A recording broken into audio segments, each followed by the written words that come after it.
From the halls of Montezuma to the shores of Tripoli, we fight our country's battles in the air, on land and sea.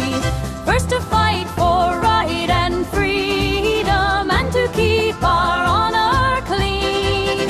We are proud to claim the title of United States Marine. Our flags unfurled to every breeze, from dawn to setting sun. We have fought in every clime and place where we could take a gun. In the snow of